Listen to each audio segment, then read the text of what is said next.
तो कैसे हो आप सब? आशा करते हैं अच्छे होंगे, मस्त होंगे, तंदुरुस्त होंगे और पूरी लगन के साथ पढ़ाई की तैयारी कर रहे होंगे।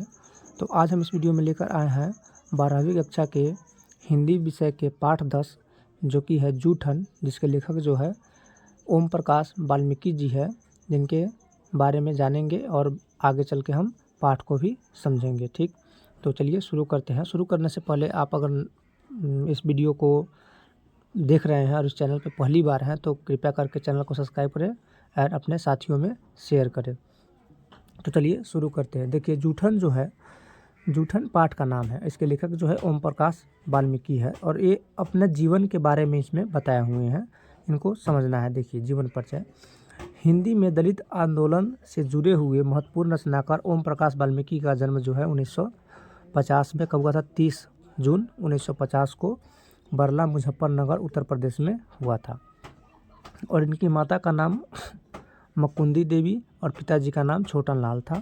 उन्होंने अपनी प्रारंभिक शिक्षा मास्टर सेवक राम मसीहा के उन्होंने अपनी प्रारंभिक शिक्षा कहाँ? मास्टर सेवक राम मसीही के बिना कमरे तथा टाट चटाई वाले स्कूल से प्राप्त की थी। क्या था? अब वो जब पढ़ाई कर रहे थे तो नहीं कमरा था और न ही चटाई थी और न ही कोई स्कूल था। वहाँ से क्या किए, क्या पढ़ाई शिक्षा अपने ग्रहण किए थे। और उन्होंने 11वीं की परीक्षा बरला इंटर कॉलेज बरला से ही उत्तीर्ण की, लेकिन 12वीं की परीक्षा में उत्तीर्ण हो गए और इस कारण बरला कॉलेज छोड़कर DAV इंटर कॉलेज देहरादून में दाखिला लिया और इसके बाद कई वर्षों तक इनकी पढ़ाई बाधित रही। ठीक, आगे देखिए। इन्होंने सन 1962 में हेमवंती नंदन बहुगुण गढ़वाल श्रीनगर विश्वविद्यालय से हिंदी में MA किया और अपनी पढ़ाई के दौरान इन्होंने ऑर्डिनेंस फैक्ट्री देहरादून में ऑप्टिकल्स की नौकरी की। अब देखिए, पढ़ाई करते करते क्या किए, ये नौकरी भी करने लगे। किस फैक्ट्री में? देहरादून के फैक्ट्री जो है कौन? ऑर्डिनेंस फैक्ट्री, उसमें अप्रेंटिस की नौकरी करने लगे। और इसके बाद ऑर्डिनेंस फैक्ट्री चांदा चंदपुर महाराष्ट्र में ड्राफ्टमैन की नौकरी की। फिर वहाँ से कहाँ आ गए? महाराष्ट्र में आकर यहाँ से ड्राफ्टमैन की नौकरी करने लगे। और ये भारत सरकार के रक्षा मंत्रालय के उत्पादन विभाग के अधीन ऑर्डिनेंस फैक्ट्री की ऑटो इलेक्ट्रिशियन फैक्ट्री देहरादून में अधिकारी के रूप में भी कार्यरत है। ठीक, आगे देखिए। ओम प्रकाश वाल्मीकि जी को जो है अपने उल्लेखनीय कार्यों के लिए कई पुरस्कारों से सम्मानित किया गया है, जिनमें से प्रमुख है डॉक्टर अंबेडकर राष्ट्रीय पुरस्कार, जो कि यहाँ इसमें थोड़ा गलती दिया गया है, 1992 होगा, 92 या 93 होगा, ठीक ना। और परिवेश सम्मान 1995 में, जय श्री सम्मान 1996 में और कथाक्रम सम्मान 2000 में। इन्होंने महाराष्ट्र में मेघदूत नामक नाटक संस्था स्थापित की और इस संस्था के माध्यम से अनेक नाटकों में भी क्या हुए, अभिनय के साथ साथ मंच निर्देशन भी किया। अब देखिए, इनकी कुछ रचनाएं हैं। ओम प्रकाश वाल्मीकि की कुछ प्रमुख रचनाएं देखिए क्या है। आत्मकथा क्या है? जूठन, जो हम लोग अभी आगे पढ़ेंगे वो क्या है? आत्मकथा है, माने अपने बारे में बताया हुआ है, जिसका नाम क्या है? जूठन। और कविता संग्रह देखिए क्या है? सलाम घुसपैठिए। कविता संकलन क्या है? सदियों का संताप बस हो चुका अब और नहीं। आलोचना क्या है? देखिए, दलित साहित्य का सौंदर्य शास्त्र साहित्य की विशेषताएं देखिए। ओम प्रकाश वाल्मीकि हिंदी में दलित आंदोलन से जुड़े हुए महत्वपूर्ण रचनाकार है। क्या है? दलित समुदाय से जुड़े क्या है? महत्वपूर्ण रचनाकार है। और इनके साहित्य में आक्रोश तथा प्रतिक्रिया के अलावा न्याय, समता तथा मानवीयता पर टिकी एक नई पूर्णतः सामाजिक चेतना और संस्कृति बोध भी है। और ये केवल किन्हीं निश्चित विचारधारा के अधीन होकर नहीं लिखते, अपितु इनके लेखन में स्वयं के जीवनानुभवों की सच्चाई और यथार्थ बोध की अभिव्यक्ति है। यानी कि ये जो है, ये निश्चित विचारधाराओं के अधीन होकर नहीं लिखते हैं। ये क्या करते हैं? अपने जीवन में जो वो अनुभव किए हैं, जो सच्चाई है, वो ये लिखते हैं। और दलित अभिव्यक्ति के रोष तथा आक्रोश को ये नवीन रूप में प्रस्तुत करते हैं और इनके साहित्य में मानवीयता की सहज क्या है? अभिव्यक्ति है। तो बताइए, अभी हम लोग लेखक के बारे में जो पढ़े हैं वो आपको कैसी लगी? समझ में आई बात समझ में आई तो प्लीज़ कमेंट कीजिए। और अभी तक आपने चैनल को सब्सक्राइब नहीं किया है तो सब्सक्राइब कीजिए, ताकि हम और वीडियो बनाने के लिए हमें क्या मिले, प्रेरणा मिले। ठीक, अब शुरू करते हैं पाठ का सारांश। देखिए, ओम प्रकाश वाल्मीकि जब बालक थे, उनके स्कूल में हेडमास्टर कालीराम उनसे पढ़ने के लिए उनसे क्या करवाते थे, झाड़ू लगवाते थे कि तुम झाड़ू लगाओ। ठीक, और नाम भी इस तरह से हेडमास्टर पूछता था कि कोई बाघ गरज रहा हो। अब चिल्ला के पूछा है तुम्हारा नाम कथी है, तुम्हारा नाम क्या है, इसमें चिल्ला के पूछते थे। और लेखक से सारा दिन क्या करते थे, झाड़ू दिलवाता था।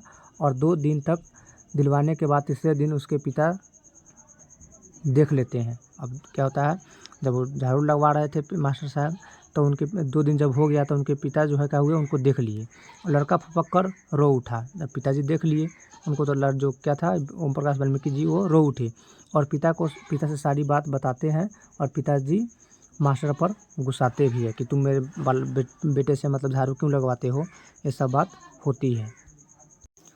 आगे देखिए, ओम प्रकाश वाल्मीकि जी जो है बताते हैं कि उनकी माँ मेहनत मजदूरी के साथ 8-10 तगाओं के घर में साफ सफाई करती थी। और माँ के इस काम में उनकी बड़ी बहन भी और बड़ी भाभी तथा जसबीर और जेनसेर दोनों भाई माँ का हाथ बटाते थे। बड़ा भाई सुखबीर तगाओं के यहाँ वार्षिक नौकरी की तरह काम करता था। देखिए, उनकी माँ, वो बता रहे हैं कि मेरी माँ जो है मेहनत मजदूरी करके 8-10 में घर में जाया करते हैं, साफ़ सफाई करती है। और इस काम में उनकी बड़ी बहन और बड़की भाभी और जसबीर जो है और जनशेर दोनों भाई माँ का हाथ बटाते हैं। और जो सुखबीर है वो यहाँ वार्षिक यानी साल भर के जो होता है ना, मतलब साल भर का जैसे एग्रीमेंट होता है उसी मान लीजिए उसी तरह वह वार्षिक नौकरी करता है। और इन सब कामों के बदले मिलता था 2 तो जानवर। पीछे फसल तैयार होने के समय 5 सेर और अनाज, और दोपहर के समय एक बची सूखी रोटी, जो रोटी खास तौर पर चहूरों को देने के लिए आटे भूसी मिलाकर बनाई जाती है। ठीक, और कभी कभी जूठन भी भंगन की कटोरी में डाल दिया जाता था। अब देखिए कितना दुर्दशा, मतलब कितना कष्ट होता था उस समय इन लोगों पर। और दिन रात मर खप कर भी हमारे पसीने की कीमत मात्र जूठन, फिर भी किसी को कोई शिकायत नहीं थी, कोई शर्मिंदगी नहीं थी, पश्चात नहीं था। और यह कितना दुख क्रूर समाज है, जिसे श्रम का मोल नहीं बल्कि निर्धनता को बरकरार रखने के लिए यह षड्यंत्र ही तो था। यह सब समझे बात को, कितना इनको कष्ट करना पड़ता था, काम भी करते थे और बदले में इनको जूठन ही मिलता था खाने के लिए। और कभी कभी जूठ भी मिल जाता था और रोटी भी मिलता था, तो मानो जैसे एकदम मतलब कचरे वाला रोटी इनको मिलता था। अब देखिए, ओम प्रकाश वाल्मीकि जी थे, उनकी घर की स्थिति इतनी कमज़ोर थी कि एक एक पैसे के लिए प्रत्येक परिवार के सदस्य को खटना पड़ता था। यहाँ तक कि लेखक को भी मरे हुए पशुओं की खाल उतारने जाना पड़ता था। बताइए, जो ओम प्रकाश वाल्मीकि है उनको भी क्या करना पड़ता था, खटना पड़ता था साथ में। और यहाँ तक कि मरे हुए पशुओं की खाल उतारने के लिए भी जाना पड़ता था। और यह समाज की वर्ण व्यवस्था एवं मनुष्य के द्वारा मनुष्य का किया गया शोषण का ही एक परिणाम है कि एक और व्यक्ति के पास धन की कोई कमी नहीं है और दूसरी ओर हजारों हजार को 2 जन की रोटी के लिए निष्कृष्ट कार्य करने पड़ते हैं। और भोजन की कमी और मन की लालसा को पूरी करने के लिए जूठन भी चाटनी पड़ती है। बताइए, मन की लालसा को पूरी करने के लिए जूठन को भी चाटना पड़ता है उस समय में। हे भगवान। आगे देखिए, लेखक को एक बात का बहुत गहरा असर होता है कि उसकी भाभी द्वारा कहा गया कथन कि इनसे यह न कराओ, भूखे रह लेंगे और इन्हें इस गंदगी में न घसीटो। अब लेखक का जो एक बात है वो मतलब हमेशा याद रहता है। वो बात क्या है कि उसकी भाभी जो है बोलते थे अपनी मम्मी से, मतलब सासू माँ से बोलती थी कि अम्मा जी मतलब इनसे यह काम ना करवाओ, हम लोग भूखे रह लेंगे, लेकिन ऐसी गंदगी में इनको न घसीटिए। ये उनकी भाभी की जो बात है उनको बहुत गहरा असर देता है, डालती है उनके ऊपर। ठीक ना। और ये शब्द लेखक को उस गंदगी से बाहर निकाल लाते भाभी के ये कहे शब्द है आज भी लेखक के हृदय में रोशनी बनकर चमकते हैं, क्योंकि उस दिन लेखक, उनकी भाभी और उनके माँ का साथ संपूर्ण परिवार पर ऐसा प्रभाव पढ़ा कि लेखक ओम प्रकाश वाल्मीकि धीरे धीरे किंतु दृढ़ संकल्प से पढ़ाई में ध्यान लगाता है और हिंदी में स्नातकोत्तर स्नातकोत्तर करने के पश्चात उनके सम्मान जैसे डॉक्टर राष्ट्रीय पुरस्कार, परिवेश सम्मान, जयश्री सम्मान और कथाक्रम सम्मान से विभूषित होकर सरकार के ऑर्डिनेंस फैक्ट्री में अधिकारी पद को भी विभूषित किया। अब देखिए, इतना कष्ट झेलने के बाद भी उनकी भाभी और उनकी जो भाभी जो उनकी बात बोली थी वो अपने उनके घर पे सारे के ऊपर क्या असर गहरा प्रभाव डाला था। और वो प्रभाव के कारण ही वाल्मीकि जी पढ़ने के लिए दृढ़ संकल्प लिए और वो हिंदी में क्या किए, मतलब ग्रेजुएशन किए और उनको कई सारे पुरस्कार से भी सम्मानित किया गया और सरकार के एक ऑर्डिनेंस फैक्ट्री में उनको आधिकारिक पद पर नियुक्त भी किया गया। और इसके साथ ही उन्होंने आत्मकथा, कहानी संग्रह, कविता संग्रह, आलोचना आदि पर अनेक रचनाएं भी लिखी है। और महाराष्ट्र में मेघदूत नामक नाट्य कथा संस्था स्थापित कर उसके माध्यम से ही इन्होंने अनेक अभिनय और मंचन का निर्देशन भी किया है। बताइए, इतने सारा कष्ट करने पड़ते थे पहले। अब देखिए यहाँ पे क्या होता है। और इस प्रकार जो है लेखक ओम प्रकाश वाल्मीकि ने एक चहूड़ यानी दलित के घर में जन्म लेकर भी जीवन में सफलता के उच्च सोपान तक पहुंचकर यह सिद्ध कर दिया कि जहाँ चाह है वहीं राह है। अब देखिए ये बात सोचिए, जहाँ चाह है वही क्या है, राह है। ये बात आप लोग ध्यान से सुनिएगा। हम जिस चीज़ को सोच लेंगे कि वो चीज़ करना है, ठान लेंगे तो वह होके ही रहेगा। ठीक। अब देखिए, ओम प्रकाश वाल्मीकि की इस आत्मकथा ने अनेकानेक पाठकों पर भी भारी असर डाला है, क्योंकि उनके लेखन में अपने जीवन अनुभवों की सच्चाई और वास्तव बोध से उपजी नवीन रचना, संस्कृति और अभिव्यक्ति का गहरा एहसास होता है। और जो हम पहले ही बोले हैं ना कि इस पाठ जो है जूठन, इसमें कवि जो है अपने जीवन के बारे में ही बताए हुए हैं कि हमको कितना कष्ट करना पड़ता था। ठीक।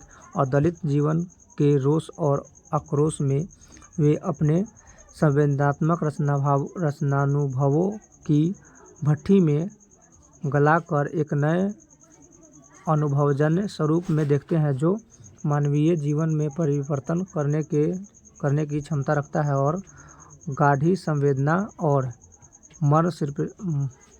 मर्मस्पर्शिता के कारण उपयुक्त आत्मकथा पढ़ने पर मन पर गहरा प्रभाव का भी क्या होता है, प्रभावकारी असर होता है। बताइए, अब आपसे हम पूछते हैं कि यह पाठ पढ़े हैं, आपके मन पे कैसा प्रभाव पड़ा है, आपके मन पे कैसा प्रभाव पड़ा है, ये आपको कमेंट करके बताना है। ठीक। और ये वीडियो अच्छी लगी होगी तो प्लीज़ चैनल को सब्सक्राइब कीजिएगा, लाइक कीजिएगा और शेयर कीजिएगा दबा के। ठीक ना। तो चलिए, यहीं तक हम मतलब आप लोगों को समझ में आई बात है, आशा करते हैं समझ में आई ही होगी। तो चलिए मिलते हैं अगली वीडियो में। धन्यवाद।